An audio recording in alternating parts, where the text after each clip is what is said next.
நிறைய மாற்றங்கள் இருக்க போகுது. அப்போ இவ்வளவு நாள் என்னென்ன விஷயங்கள்லாம் நீங்கள் முடியலை, ரொம்ப கஷ்டப்பட்டீங்க அப்படின்னு நீங்கள் நினச்சிங்களோ அதுலேருந்துலாம் வெளியே வர போகிறீங்க. உங்களுக்கு நிம்மதியான தூக்கம் இருக்க போது, பயணங்கள் ரொம்ப சிறப்பாக இருக்க போது, பாதுகாப்பான விஷயத்தை நோக்கி பயணிக்க போகிறீங்க. பாதுகாப்பே இல்லைன்னு வருத்தப்படுறவங்களுக்கு பாதுகாப்பு கிடைக்க போகுது.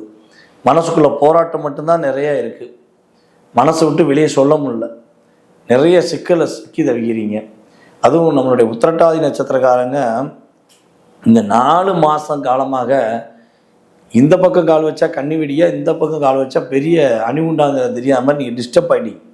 போங்கடா, என்ன நடந்தால் பரவாயில்ல, போகிற போது போட்டும் அப்படி நீங்கள் நினைக்கிற அளவுக்கு வந்துட்டீங்க. நிறைய ஏமாற்றம்.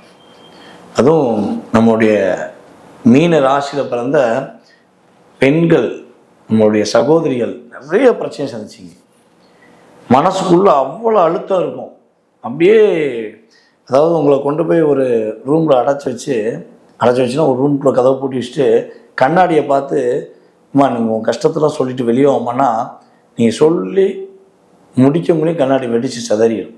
அவ்வளோ பிரச்சனையை சந்திச்சுக்கிறீங்க. எந்த அளவுக்கு நீங்கள் ஒரு அழுத்தமான நிலைக்குங்க உங்களால் சொல்ல முடியாது, அந்த அளவுக்கு டிப்ரெஷன் இருக்குது. அடிப்பாதம் கால் வலி அதிகமாக இருக்குது, முட்டிக்கு கீழே கால் வலி அதிகமாக மீனராசிக்காரங்களுக்கு கிட்டத்தட்ட 2.5 வருஷமாக இருக்கும்.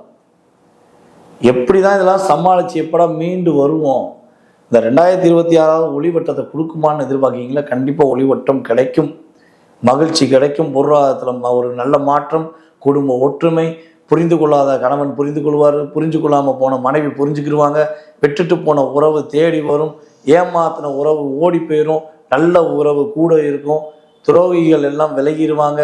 இதெல்லாம் கண்டிப்பாக நடக்கும். இதெல்லாம் உங்கள் மனசில் உள்ள அழுத்தங்கள், அதான் கடன்னு சொல்கிறேன், இதெல்லாம் சரியாகக்கூடிய வாய்ப்பு அதிகமாக.